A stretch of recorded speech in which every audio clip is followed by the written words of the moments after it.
I've been in holes that make coffins feel palatial. People imagine documentary-grade water, blue as a promise, divers in ballet, sun rays doing their stained glass thing. What I know is limestone pinching my ribs like it's measuring me for burial. I know the taste of batteries on the back of my tongue when the light flickers. I know that if your regulator fails and your pulse spikes, the last thing you see isn't your life, it's silt.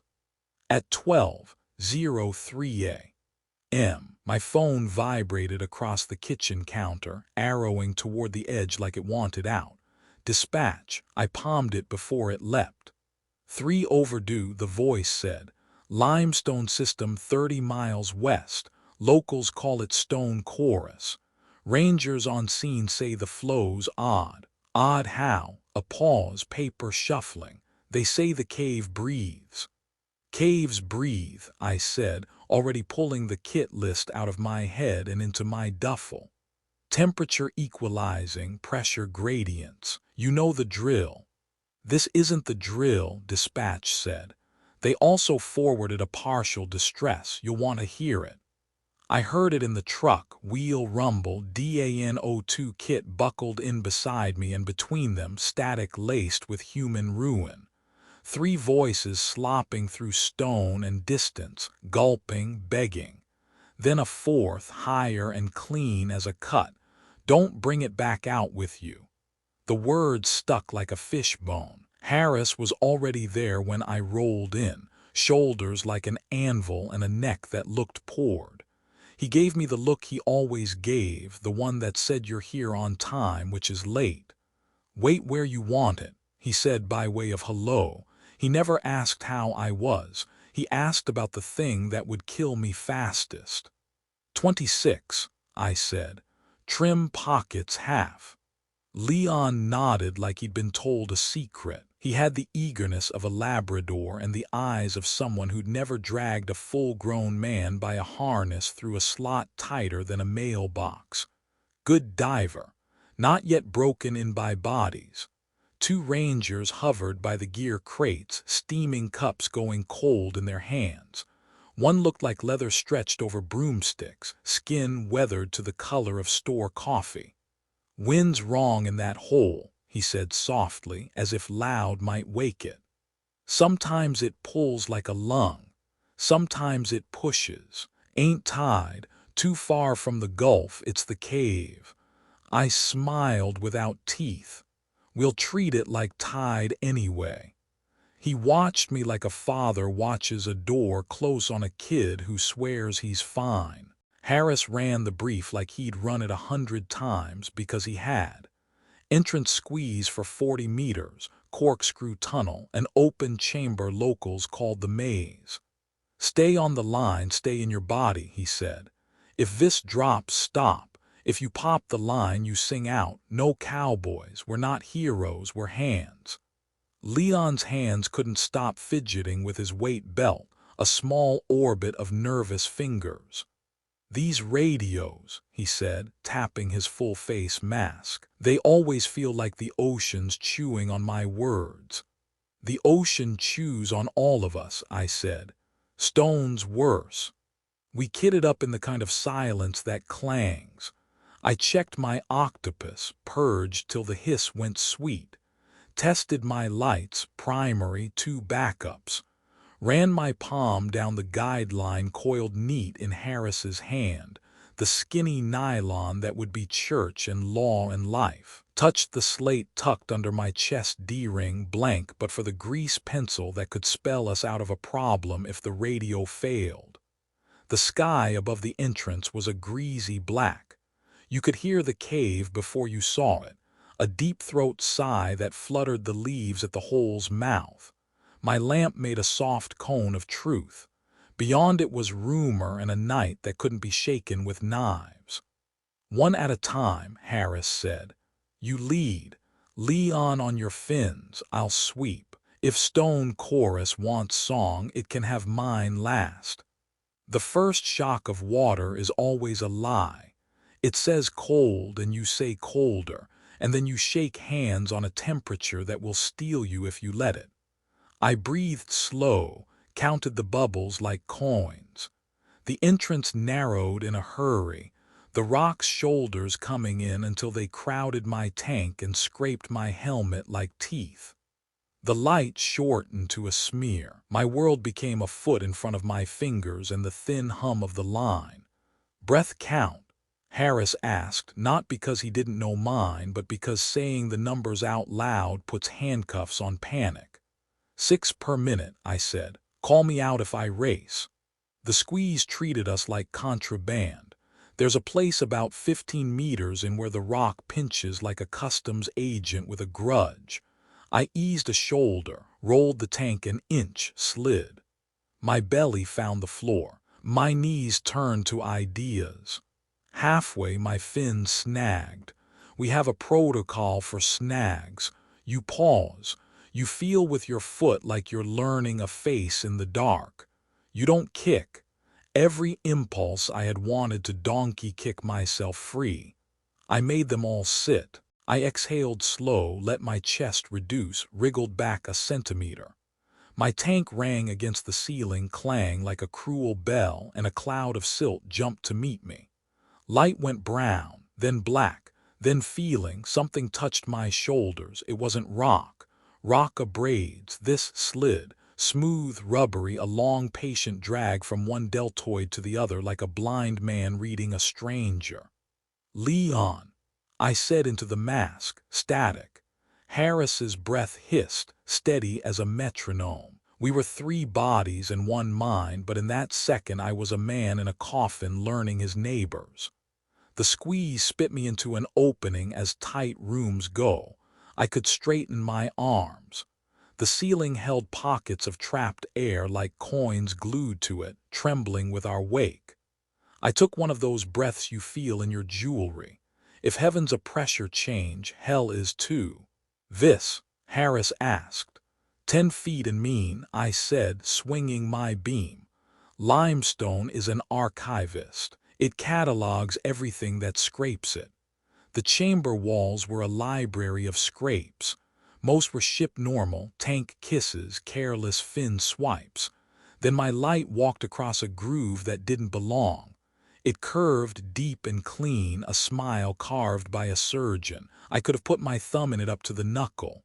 The edges were beveled, glassy, not old, not rounded by water, fresh.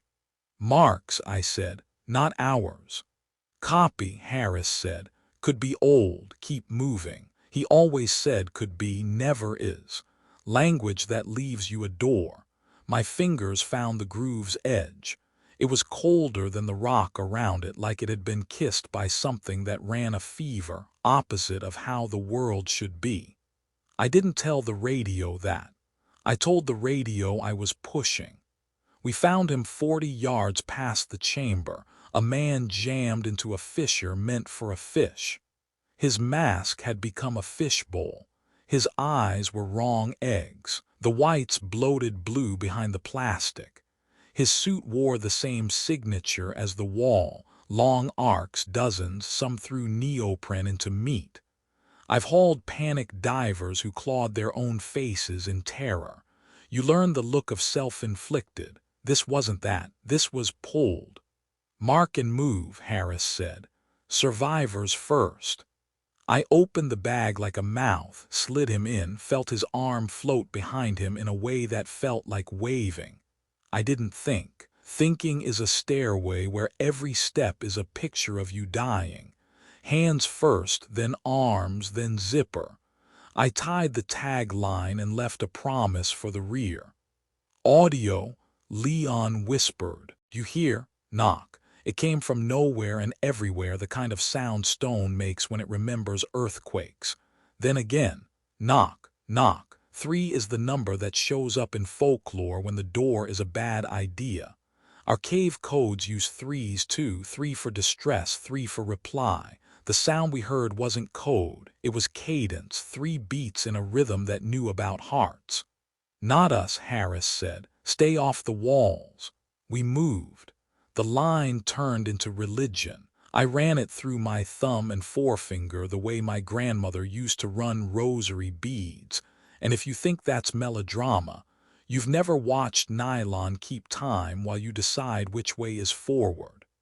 At a fork, the rock narrowed again and opened onto a pocket of air the size of a bathtub. I broke the surface because the human animal is vain. We still crave wind even when it smells like pennies. The headspace tasted like rot and mineral. My purge valve hissed, bubbles painting the ceiling in trembling mirrors. The hiss sounded like someone sighing enough. And then I heard breathing that wasn't mine. It was close, wet, the kind of pull an old straw makes at the bottom of a milkshake. My lamp haloed the limestone. Something fogged on the wall, white bloom that came and went in a steady pattern. I lifted my headlamp. The fog continued even when I held my breath. "Contact," Harris said because he heard me stop being a machine. "Stand by," I said. "I've got breath." I slid down, followed the line into a notch below the pocket, and there he was, a man wedged on a lip just under a larger dome of air. Lips blue, skin chalk. He was vibrating instead of shivering, the kind of tremor that's a last argument with the cold. His eyes locked on me like he'd made me up. I surfaced beside him, popped my seal, tilted my mask. "You're all right," I said, lying like a priest does. "You're not alone. I've got you." He shook his head so hard his teeth clicked the mask like castanets. When he finally found voice, it came out shredded. "It followed us in," he said. "It doesn't let go, don't take me back out." Hypoxia talks nonsense. Hypothermia bargains. Drowning makes poets. I've heard men beg to be left because the cave felt safer than the ocean, because the line felt like a leash around a neck. I ignore words. I trust hands. His hands clawed for the rock, as if it were a partner who could forgive him. I got the octopus into his mouth, thumbed the strap behind his skull, tightened it till the rubber bit hair. His eyes wouldn't meet mine. They watched the water behind me like it was telling jokes at his expense. "Breathe steady," I said. "We go back slow." The moment I eased him in, he snapped toward the ledge like air was a country he'd been deported from. I yanked his harness and made us a two-creature. He thrashed once, twice, then gave it. Limbs a slack report, weight turning into truth. Hand over hand, we took the line back the way we came. My breath sounded wrong in my head, too loud. I've learned to love loud breath. Loud means alive. Quiet means a story for the coroner. Something touched my tank. Not a nudge, a slide. Rubber over metal, polite but proprietary. I swung the lamp, carving light into the brown fog. "Leon," I called, even though my blood knew Leon's light would come with an answer. Static. The black behind us remained black, and the line sang under my glove with the hum it makes when the world is moving around it. The silt lifted in a single muscle. It doesn't do that on its own. My beam found motion for a strobe second. Pale flesh the shape of a limb, but bend wrong, long fingers making contact with the wall like a pianist testing a key. It would have been a trick of particulate if the man beside me hadn't screamed through his regulator, a muffled knife wail that made the water shake. We came around an elbow of rock and relief stabbed me so hard it made me angry. A mask in the light, a body at the line holding position like a good teammate. "Leon," I said, already narrating the grip shift, the handoff, the plan to turn us into a train. No answer. I closed the last yards and the world changed temperature. His mask was half a bowl. His mouthpiece hung at a bad angle. His eyes had gone to film. His suit wore the same scripture, long cuts, curved, as if a patient handwriting had signed him all over. The man on my tether convulsed. It wasn't panic, it was revolt. He tried to shed his lungs and his face at once. I pinned his wrist, shoved my lamp into his stare until my beam was the only sun. Knock, knock, knock. The sound came through the bones of the cave into mine. The old ranger's words opened like a book. The cave breathes. I realized too late that we'd been counting the wrong breaths. We moved without light or prayer, only line. Behind us, something slid past fast enough to bow the water. The silt went red. I didn't see the moment he left me. I felt the absence like dropping a bag you didn't know held your heart. I turned, too slow and too careful because speed kills divers dead as monsters, and my lamp caught the last of him, a ribboning, the suggestion of meat where a man had been. I held onto the guideline until the nylon cut into the glove and the glove into me. The cave pulsed. The knocks got gentler like a lullaby. I counted my breaths. The number was wrong. I made it right. I climbed inside the light that wasn't light yet, the gray that means sky is nearby even if you've earned it wrong. Topside hands hooked me by the shoulders and made me land on earth again. The medics reached for what was left of the man I'd brought and then looked at their hands like they'd forgotten how to hold. No one believed the part with the limb. They don't have to. The bag did not come out empty. The water did not come out clean. When I peeled my hood back, the night air raked my scalp and the ranger with the leather face held out a card. "Times," he said, "so the paper can say you did it right." The card bore neat columns of a life measured. Beside the last line, someone had penciled 3 dots, then 3 small crosses. Harris stood at the hole's mouth and listened like it owed him a song. He spoke to the dark the way men talk to dogs on porches. "You don't get to keep my people," he said. The cave breathed in. The radio on my chest popped once, little as a knuckle. A voice came through thin as floss. "Don't." Then the cave exhaled. In the squeeze behind my eyes, something remembered the way a smooth hand had read my shoulders. I knew stone chorus wasn't finished counting. The chamber opened like a reluctant throat. My light finally stretched more than an arm's length, though it didn't comfort me much. Visibility underwater is measured in lies. One fin kick too strong and the cave will blind you with its own skin.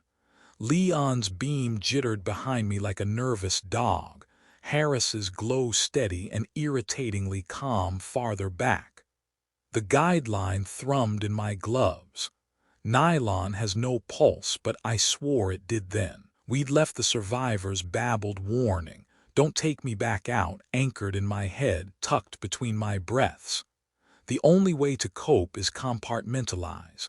A thought goes in a box, you slam the lid, and you breathe slow enough that you don't run out of minutes. I angled my lamp across the chamber wall. That's when the dust woke. A single careless kick from Leon stirred up a storm. Brown plumes boiled upward, blotting the edges of the light. You don't yell down here. Wasted air. Wasted energy. I just shot my hand signal, flat palm, hold position. He froze, the silt already swallowing his silhouette. The storm made it worse. The gouges appeared inside it. At first they looked like striations from water erosion, long smooth curves cut into the limestone. But limestone wears down messy, flaking, pocked. These grooves were too clean. They caught my beam like polished steel, fresh, carved with intent. I swam closer, one hand on the line, the other hovering open. My thumb slid inside one groove. The fit was obscene, deep, rounded edges like something wide and deliberate had dragged claws or tools through the stone. Not accident, not geology. "Marks," I said into comms. "Clean, too clean." Static rasped before Harris's voice came back, calm enough to be cruel. "Copy, could be old, keep moving." He always said that, could be.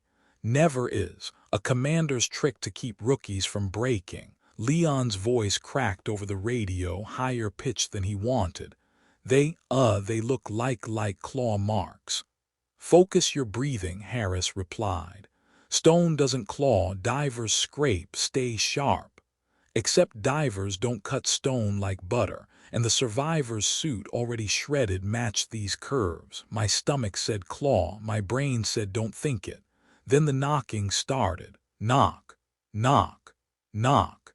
It came from the chamber wall itself, muffled but deliberate, each beat spaced with enough pause for your pulse to sink to it. I froze, lamp skating circles through the fog. Leon flinched hard, regulator bubbles sputtering around his mask. Signal, Harris asked, though we all knew it wasn't ours. Our SAR knock codes have rhythm, but they don't bleed into bone. Knock, knock, knock, Leon whispered, it's answering us. No chatter, Harris cut him off. Eyes forward. But the sound didn't stop. The stone had learned a language. That's when I found him. Half buried in the silt cloud, a body wedged in a fissure. I recognized the gear first. Cheap mask, tourist wetsuit, wrong fins for a cave system. The kind you rent on a vacation, not the kind you take into a grave. I pulled closer. His mask was flooded, eyes bloated wide and wrong. Across the visor, 3 arcs carved deep, plastic scored so hard it looked like glass etched with a knife. Matching the limestone gouges, matching the survivor's shredded neoprene. I thumbed my helmet cam, forcing myself to keep my voice flat. One body, male, suit compromised, visor scored. The lens caught the arcs clear as day, 3 symmetrical gouges like some hand wanted to sign its work. Behind me, Leon gagged through his regulator. His bubbles foamed white around his mask. Stay steady, Harris warned. Secure or mark, survivors first. My hand shook as I clipped the tag line to the harness. The body's arm floated behind him like he was waving for help he didn't have left. And then it came again. Knock, knock, knock. But this time, after the 3rd beat, another answered. Fainter, slower, from below, like the cave itself had an echo or another voice joining the song. Helmet cam still, tourist mask visor scored by 3 parallel arcs, edges catching the beam like glass knives. The last transmission before the chamber went quiet. Knock, knock, knock. Then a softer reply, deeper, underneath them. The chamber narrowed again, funneling upward in a jagged seam where rock met black water. My depth gauge ticked shallower. The guideline angled toward a faint shimmer overhead. I surfaced slow, regulator clenched tight, letting the mask breach first. A hollow splash echoed too loudly in the cramped space. The chamber was barely 4 feet across. A coffin stood upright. Limestone pressed in from all sides, wet and jagged, ceiling low enough to kiss with my headlamp halo. I hit the purge valve to clear my mask. A hiss of bubbles exploded upward, smacking the limestone dome. The sound ricocheted around the little air pocket until it didn't sound like purge anymore. It sounded like a sigh. The air here was foul, metallic, sour like rot and old batteries. I pulled one breath, slow and deliberate, and regretted it immediately. It stank of minerals, stagnant water, something animal that had gone bad. Then I heard it, breathing. Not mine, not the steady hiss of the regulator. Wet, ragged, like lungs chewing through soup. I froze, mask half off, lamp raised. The light caught beads of condensation trembling on the stone, tiny mirrors that shivered in rhythm with the sound. A thin fog bloomed on the wall, brief, white, fading, like someone else had just exhaled. My pulse climbed so hard it shook the lamp beam. Survivors wedge themselves in pockets like this sometimes, clinging to the last teaspoon of oxygen, praying the current will bring someone. I wanted it to be that, needed it to be that. Hello, I tried through the mask, voice muffled, words swallowed by stone. The breathing answered by moving fainter now, retreating like it didn't want to be found. I slid lower, lamp cutting a shaky cone beneath the waterline. The guideline coiled into a fissure, leading toward a shelf of rock. Something pale moved against it. I kicked closer, careful not to stir silt, careful not to spook what might still be alive. He was there, wedged on a ledge just below a bigger bubble pocket, body trembling so violently I thought he'd shake himself off. Mask half pulled, regulator dangling. Lips blue, face chalk white. His eyes were open and wild, fixed on me like I'd crawled out of his nightmares instead of his rescue. Relief punched through me hard enough to buckle my knees. Survivors are rare in caves like this. They don't last long on bad air, bad nerves. This one was clinging with teeth. I surfaced beside him, mask up. "You're all right," I said, calm as I could manage. "You're not alone, we're getting you out." He recoiled from the lamp, pressing himself into the limestone like the rock could swallow him safe. His teeth chattered so hard the clicks carried over the dripping cave water. I eased closer, lifting the spare regulator, hands steady. "Take it," I coaxed. "Breathe steady, you're safe now." He shook his head, eyes rolling. His lips moved, at first too soft to catch. Then the words scraped out. "It followed us in. It doesn't let go, don't take me back out." My gut turned. Hypothermia can make men hallucinate, whisper nonsense. But the way his gaze kept skittering over my shoulder, locked on the water I just climbed from, it felt like he was seeing something real. His hands clawed the rock like a man bracing against an invisible current. I tightened the regulator straps against his skull, forcing the spare into place. He trembled too badly to do it himself. His eyes never met mine. They stared into the black water, waiting for something to rise. I caught my breath to reassure him, but then the breathing stopped. Not mine, not his ragged drawl, the other sound. The pocket went dead silent. Too silent. Even the drips from the limestone ceased, as if the cave itself was holding its breath. Audio spectrogram from helmet cam mic. 2 overlapping breathing patterns. One steady and mechanical, the diver. One ragged, wet, and human. Both cut out at the exact same second. The cave hung in silence, oppressive and absolute, like it had closed a door on sound itself. The chamber narrowed again, funneling upward in a jagged seam where rock met black water. My depth gauge ticked shallower. The guideline angled toward a faint shimmer overhead. I surfaced slow, regulator clenched tight, letting the mask breach first. A hollow splash echoed too loudly in the cramped space. The chamber was barely 4 feet across. A coffin stood upright.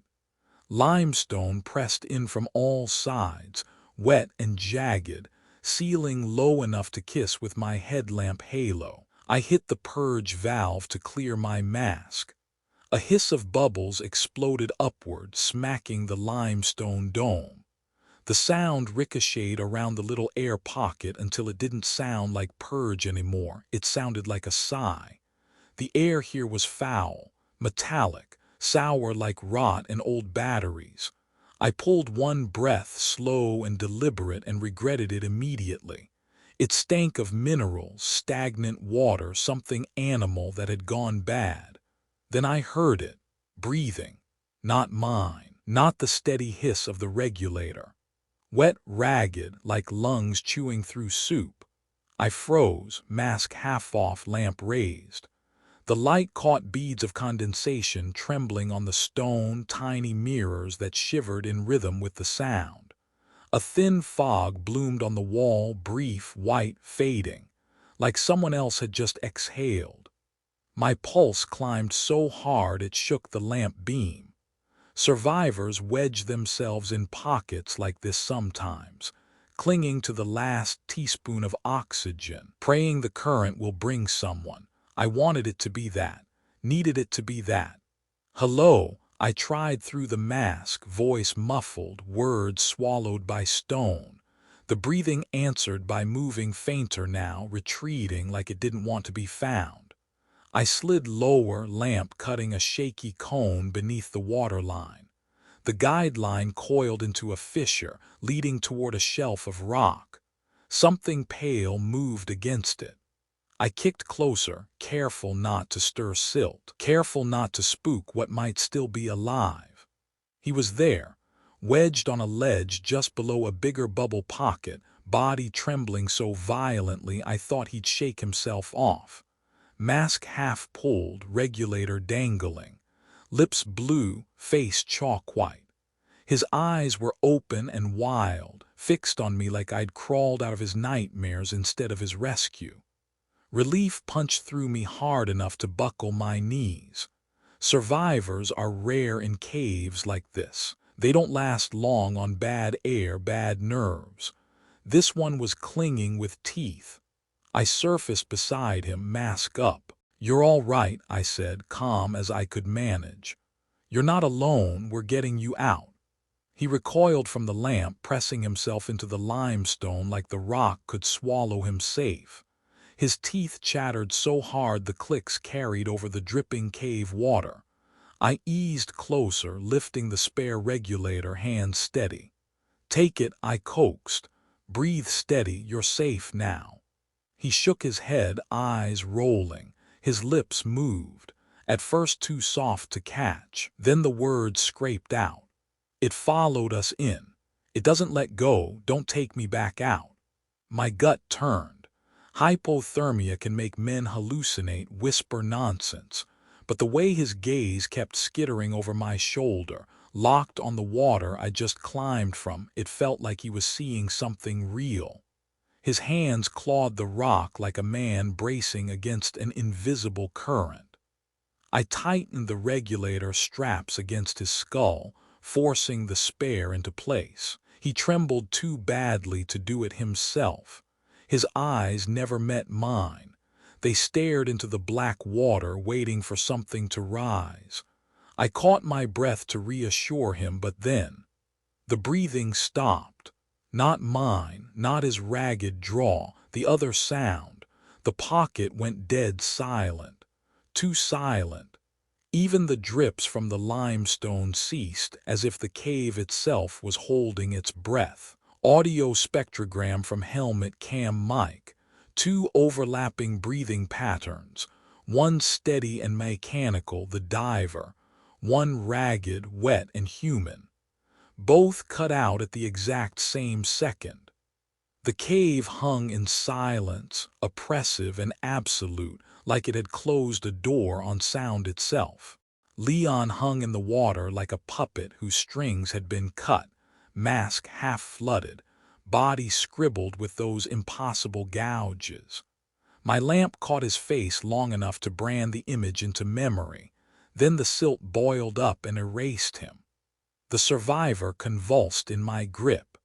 His muffled scream vibrated through the regulator, bubbles spraying like shaken soda.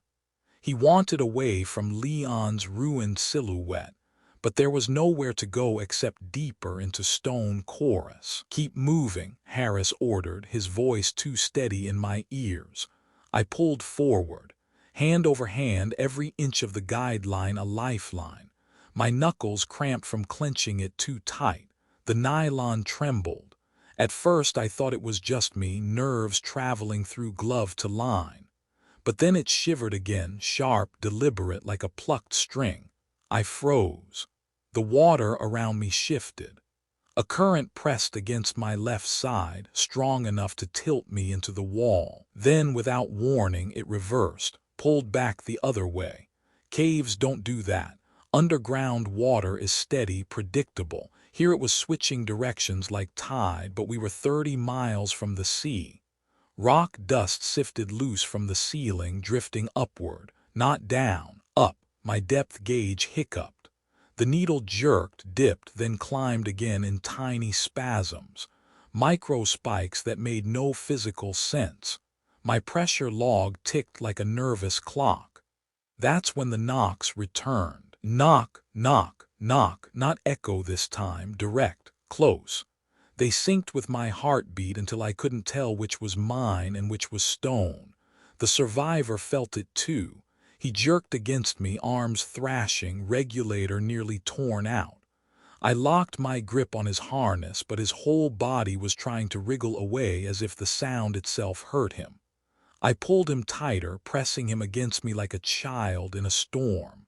Steady, stay on me. We crawled along the guideline into the maze, an open chamber with multiple tunnels spiraling away. Silt turned the world to soup. The line thrummed so hard it felt alive, vibrating in my palm like it wanted to break free of us. Then the survivor screamed, not sound, just motion. He twisted violently, limbs striking out. I felt the tug first, sharp enough to wrench my arm half out of socket. Something yanked him. One moment he was in my grip, the next his harness tore from my fist. My glove came away with strands of frayed nylon. The silt around us exploded into a cloud, but this time it wasn't brown. It was red. The survivor vanished into it, body dragged backward into the crimson haze. Depth/pressure log recovered from the narrator's gear. Erratic micro spikes showing momentary depth reversals. Impossible in a sealed cave system. The rescuer stares into the red cloud where the survivor was just torn away, the guideline vibrating in his hand like a living thing. The red silt hung in the water like smoke from a building fire. I tried to pull forward, but my body froze. My hand locked on the guideline so tight it cut into my glove. The survivor was gone, ripped from me as if the cave had reached out and demanded a toll. For a long moment I just listened. My own breathing roared in the mask, too fast, too shallow. Each hiss of intake, each rush of bubbles against the ceiling felt obscene, like I was announcing myself to whatever was circling in the dark. Then the realization slid in cold. The more I exhaled, the stronger the current grew. Every burst of bubbles seemed to stir the water. The knocks grew sharper after each breath, as though my lungs were playing percussion for something I couldn't see. Knock, exhale, knock, exhale. It wasn't random, it was rhythm. My air was feeding it. I forced myself still, fingers aching from clutching the line. My chest screamed for a deep pull, but I trickled it slow. A diver's trick: shrink the breath, ration the heartbeats.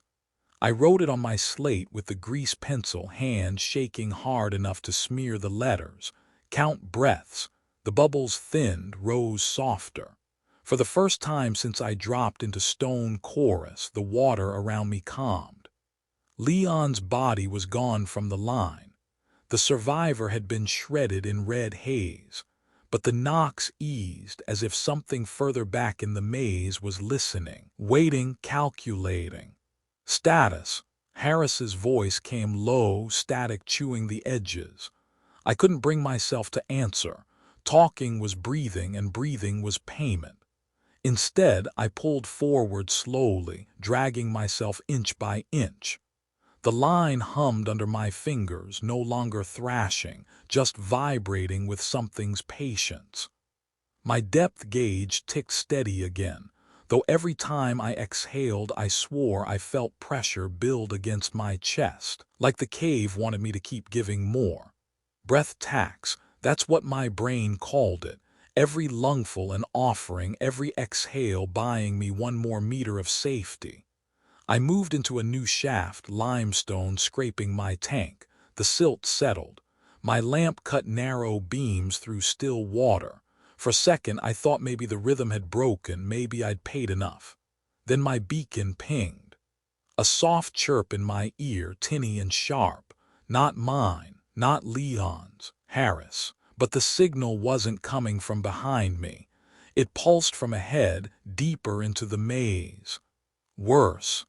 My map told me the ping's coordinates were inside a fissure, a sealed cut of stone no man could swim. Impossible. The cave had swallowed him whole. Underwater slate recovered from narrator's gear, written in shaky pencil. Count breaths. Harris's beacon pings again, loud, insistent, from inside the sealed fissure ahead. The ping kept chirping, steady and wrong, threading through the comms like a sonar heartbeat. Harris. The signal bled from inside a fissure my map swore didn't exist. I checked the line. It veered left, looping toward the exit route. The ping came right into a cut so narrow it looked like a knife wound in the limestone. I should have ignored it. Survivors first, then bodies. That's the rule.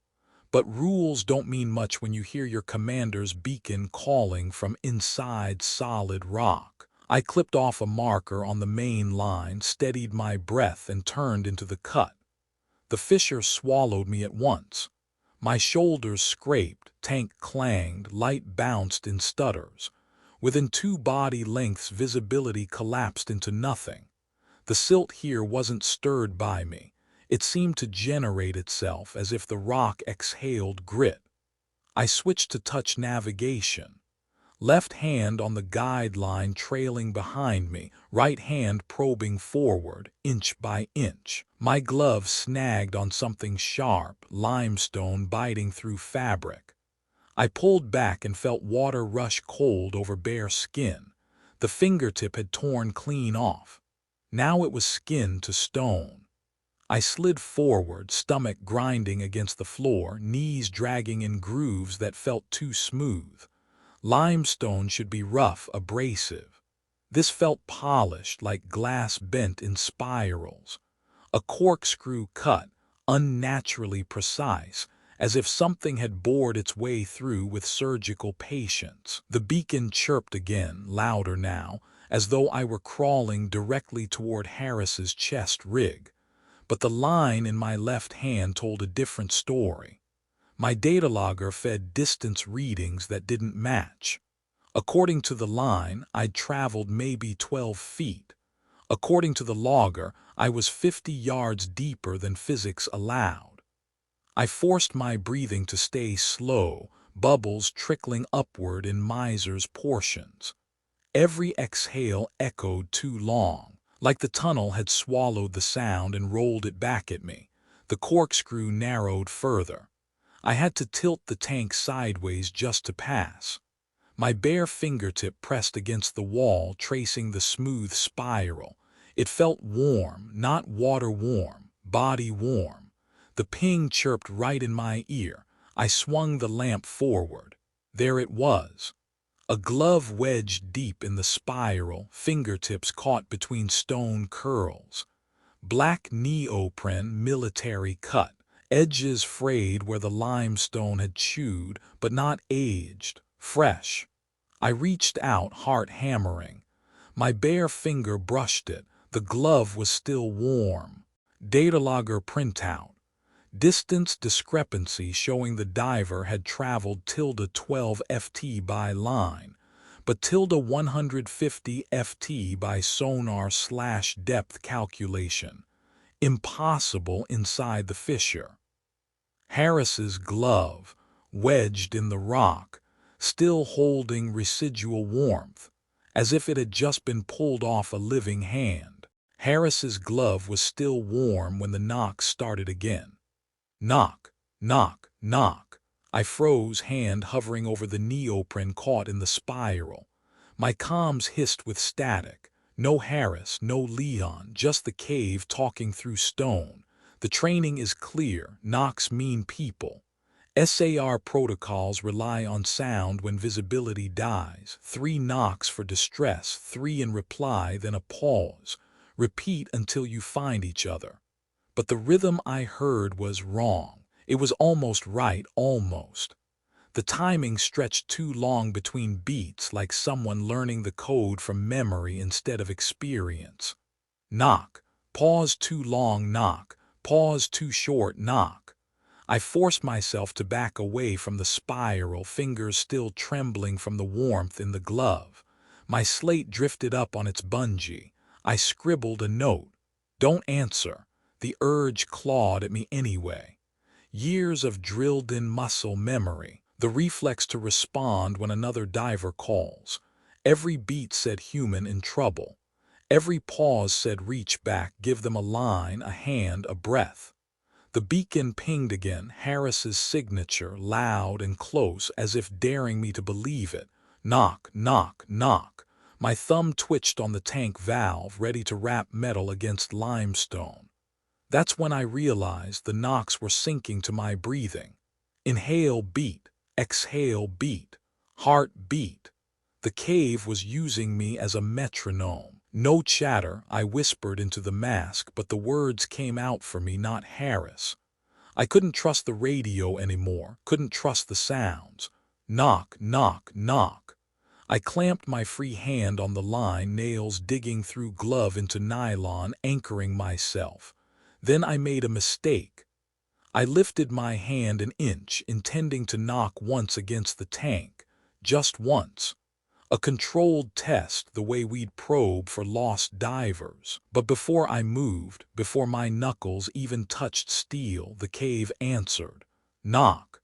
Half a second early. My knock given back to me before I made it. Slate comparison chart scan later.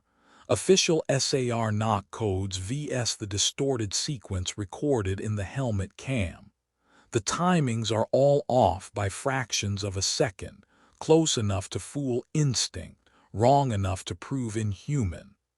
The cave anticipates the narrator's knock, replying with his signal before he makes it, as if it's inside his body, rehearsing his choices. The spiral spat me out into a wider chamber, my lamp haloed by silt that refused to settle. The knocks had gone quiet, but their rhythm stayed in my chest like phantom beats. I followed the line forward, each tug a question answered by nylon. The tunnel funneled downward into a siphon. Even before I reached it, I could hear it, low, booming like wind pressed through a cathedral organ. Every pulse rattled my mask straps and set my gauges twitching. I eased closer. The passage narrowed into a throat-shaped funnel. Water roared through it, a living current that shoved and then sucked back and forth in a rhythm too deliberate to be natural. My gear rattled. Bolt snaps clinked against D-rings. The octopus hose slapped my chest like a heartbeat out of time. The line itself bowed in the flow, trembling hard enough I thought it might snap. I hugged it with both hands, every muscle locked. Harris's beacon pinged again, somewhere ahead, inside the roar. Cave exhaled. The blast shoved me backward, tank ringing against the wall. My mask seal nearly broke, regulator tugging like a leash. The roar wasn't water anymore, it was sound. A voice, deep and empty, booming through the stone until my teeth ached. I clenched harder on the line, knuckles white inside the glove. My lamp swayed, beam carving across the tunnel wall. That's when I saw it. A limb pale as a corpse sliding along the rock. Not fish. Not human. Too long. Bending at too many joints like a rope with elbows in the wrong places. The skin looked slick, rubber over bone. It vanished before I could center the beam, leaving only the memory of movement. The current reversed, slamming me forward this time. My chest scraped stone, line cutting grooves in my glove. The siphon wanted me inside. I jammed my carabiner on the line, clipping in fast, but the surge wrenched me so hard the stainless bolt snap bent out of shape, metal groaning in protest. Hold! I shouted into comms, though I didn't know who was left to hear. The current died all at once. The siphon went silent. The line slackened in my hand. For a moment I thought it had broken. Then it went tight again, singing under my grip like a violin string. My lamp cut across the tunnel. There were two lines now. One I had followed in. and another stretching off into the dark, smooth, unfrayed, freshly laid. Except none of us had put it there. A bent stainless bolt snap recovered later, twisted nearly 40 degrees out of shape by force, something no current in that system could have caused. The original guideline slackens, then tightens, and beside it runs a second line, gleaming new, laid by no human hands. Two guidelines stretched in front of me like veins, one frayed, familiar, the nylon we had set, and another, smooth and gleaming, running parallel before splitting toward a shimmer that looked like daylight. I stared until my mask fogged. The shimmer was wrong, too bright, too close for the depth gauge reading. But the human brain doesn't care. It sees light and whispers exit. Static crackled in my comms. Report. Harris's voice came, clipped and distant. Or maybe it wasn't Harris. The beacon had lied already. I've got another line, I said, voice thin. A long silence then, test it. I gave the real line a tug, taut, resisting, singing the way nylon does when it's under tension. Then I reached for the second. The moment my glove closed on it, I knew. Not rope, something else. Smooth, rubbery, with a faint give like pulling on wet tendon. The fibers flexed, then held. My lamp beam showed it pale and seamless. Not braided, no sheath. I clipped a carabiner onto it for test tension. The snap locked, but when I pulled back, the line pulsed under my hand.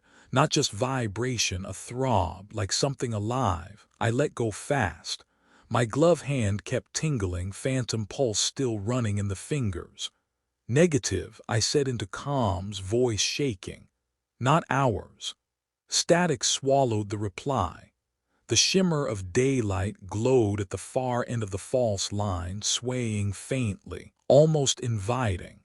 I had the urge to follow, chest tight with the thought of air, trees, sky. But the slate at my chest still said count breaths, and the cave was counting with me. I pulled back toward the real nylon, forcing my eyes away from the glow. Then the ghost line moved. It shivered along its length, not slack, not tugged, but rippling like something had exhaled through it. The glow at the far end brightened once, then dimmed. Breathing. The false line was breathing.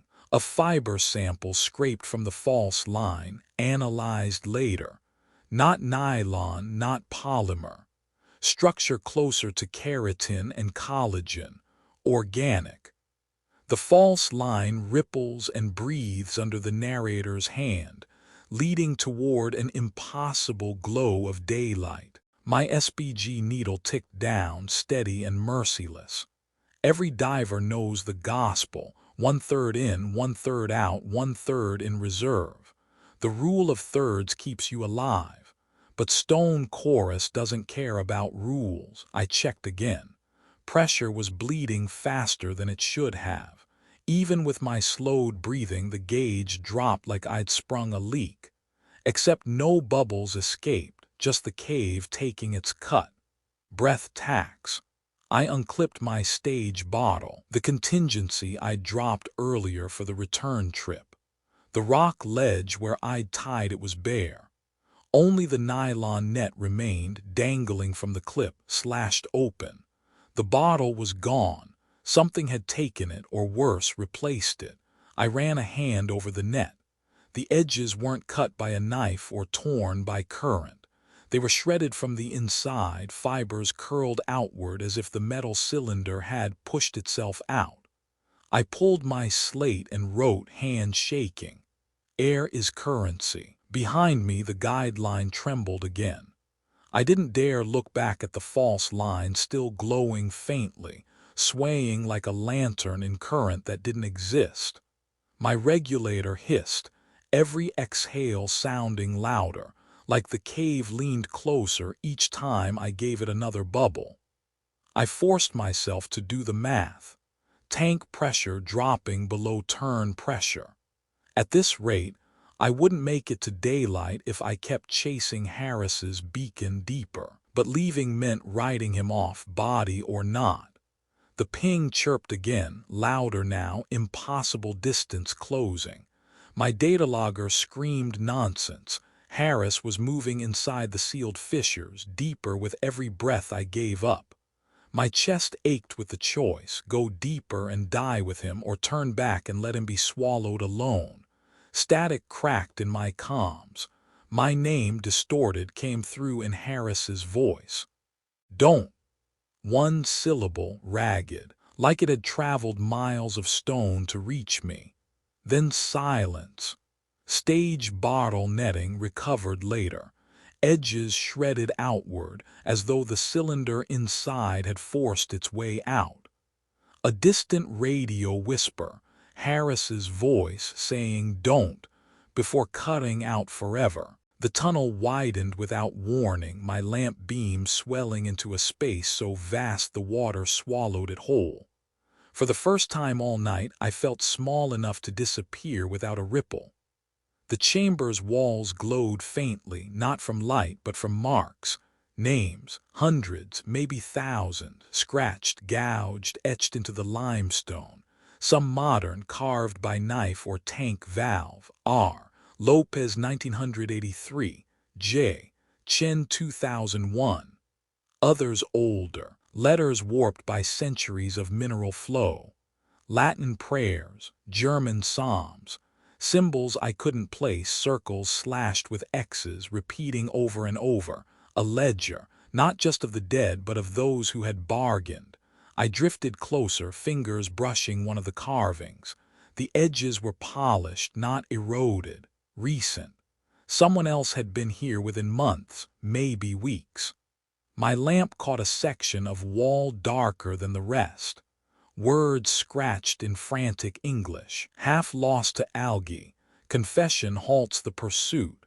Below it, gouges 3 deep raked across the name as if someone or something had tried to erase it.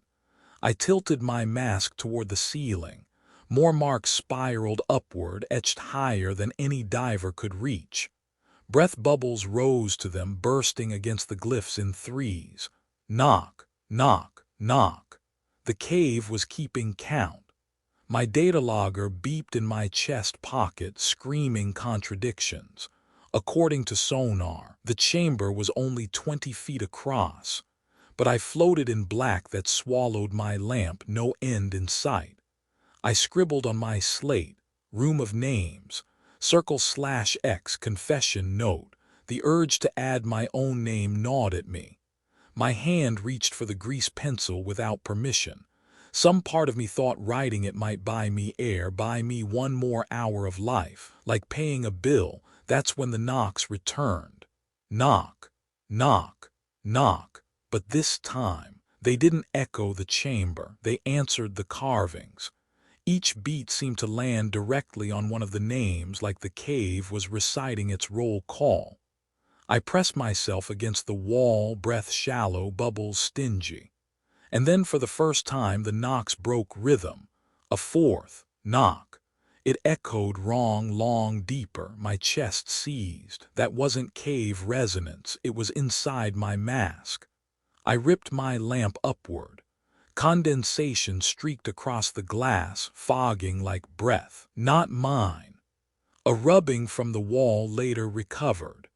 A circle bisected by an X, identical to marks found in 16th century folios of German miners lost in the Black Forest. The knocks keep pace with the carved names, until a fourth knock lands inside the narrator's mask, fogging the glass with someone else's breath. The fourth knock still rang inside my mask when I saw it, etched in frantic scrawl below the prayers, carved into stone deep enough to break steel. Paid 3, take 1. The ledger wasn't just names, it was instructions. My chest heaved, regulator hissing too loud. Every bubble felt like I was feeding the cave, fattening it. Maybe that was the point, air as currency. Maybe bodies weren't the only payment. I clipped a tie off to the main line, anchoring myself in the middle of the chamber. My slate floated against my chest. I wiped it clean, fingers numb, and scrawled the words that had burned into me. Paid 3, take 1. My pulse hammered. Leon gone. The survivor torn apart. Harris swallowed. That made 3. Would it be enough? I angled my body upright in the water column, mask tipped back toward the ceiling glyphs. Then I did the one thing every diver is trained never to do. I exhaled everything. Not controlled bubbles, not rationed trickles, everything. A long, shaking stream that left my chest hollow. Silver beads shot upward in columns, bursting against the circle index glyphs until they rattled like coins dropped in a metal dish. The cave answered, not with knocks but with heat. The water around me warmed, sudden and unnatural, brushing my skin through the suit. A gentle current curled around my legs, coiling upward like a hand cupping an offering. My SBG needle steadied, holding still for the first time since I'd entered Stone Chorus. It had accepted the payment. I sucked in another lungful, forced myself calm, and exhaled again, deliberate, ritualistic. Another column of bubbles spiraled to the ceiling. The glyphs seemed to shimmer in my lamp beam, edges wet and alive. The warmth pressed closer, stroking my arms, tugging the slate from my fingers. It hovered in front of me, tether spinning. When it settled again, new words glared back, written in strokes not mine. Count paid. Then the water stirred. Something shifted in the silt at the far end of the chamber. My lamp swept across the murk, beam trembling. At first it looked like a rock tumbling loose. Then shoulders broke free. A limp arm unfurled.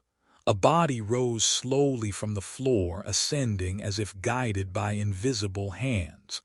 I surged forward, heart in my throat.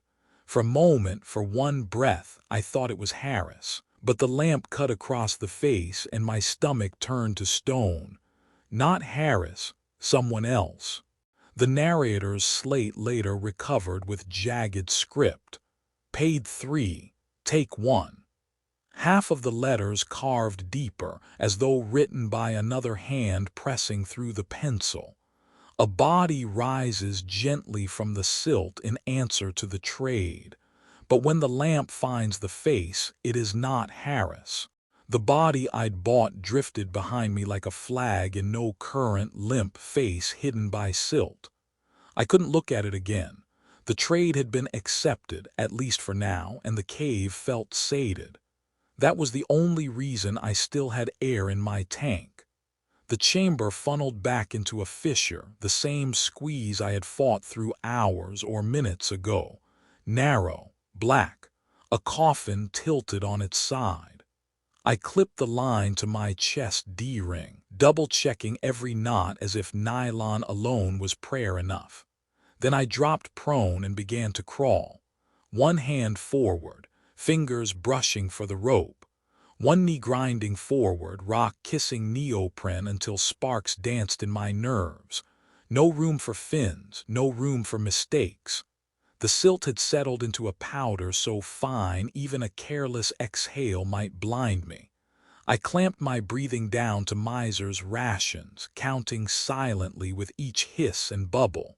1, 2, 3, every number was another step of debt. The limestone pressed tight.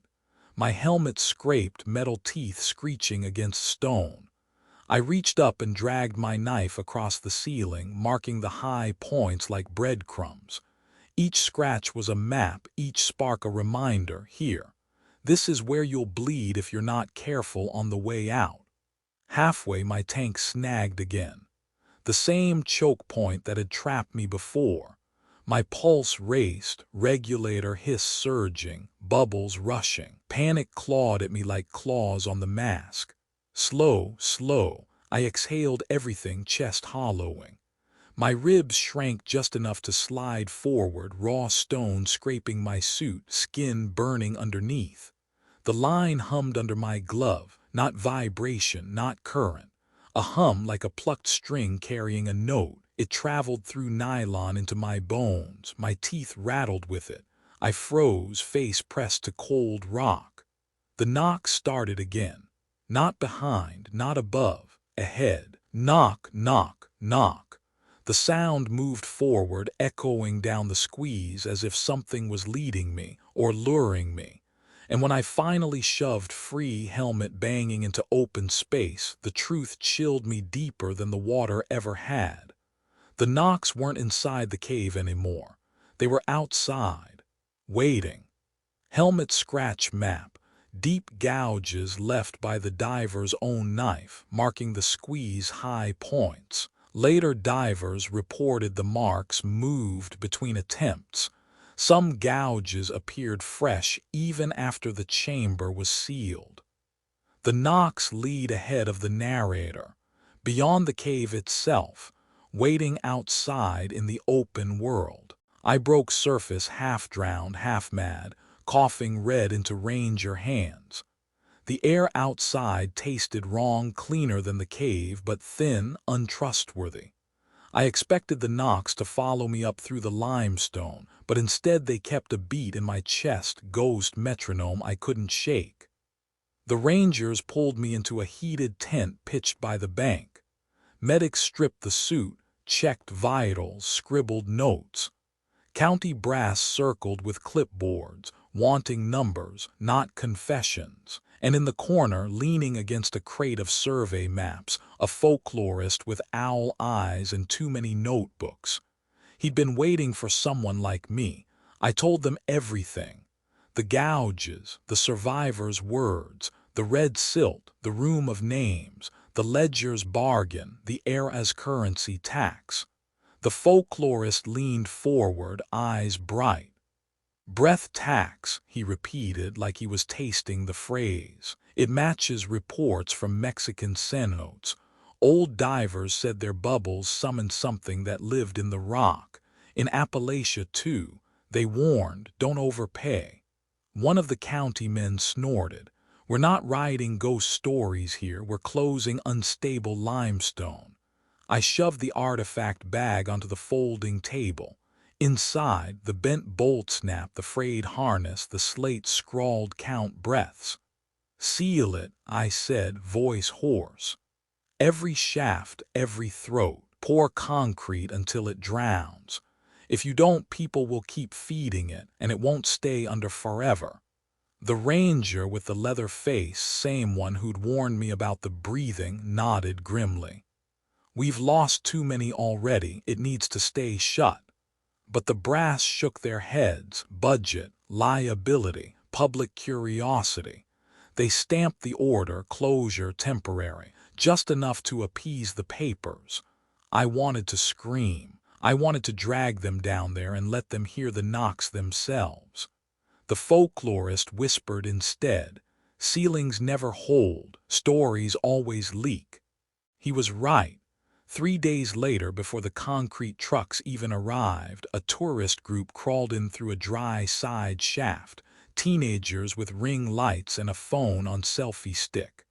They posted a 30-second clip, limestone breathing, loose gravel fluttering, a low, hollow moan rolling out of the throat of stone chorus. Caption, haunted wind cave dashing ghost #explore #creepyplaces. It hit 1 million views before midnight. By dawn, the closure order was reversed. Official county order, closure temporary. Rubber stamp crooked in the margin. Beneath it, in handwriting not on file, 3 tiny X's in a row. A viral tourist TikTok of the wind cave forces officials to reverse the closure order. Just as the narrator realizes the knocks have already moved ahead of the concrete, the county trucks pulled away, laughing at budget cuts and viral fame. The closure order was gone, replaced with tour restrictions. The TikTok kids had won, and all I could hear was the warning, don't bring it out with you. The words weren't superstition, they were instruction. The ledger in the room of names hadn't been for the cave's sake. It was for ours. You could contain it, but only if you left the debt unpaid outside. Air was currency, bodies were collateral, the knocks were its signal, hungry, patient, counting, and every tourist who crawled in now would pay whether they meant to or not. I geared up again, alone this time. No ranger briefings, no backup team, just me, a half-drained tank, and the line I carried like rosary beads.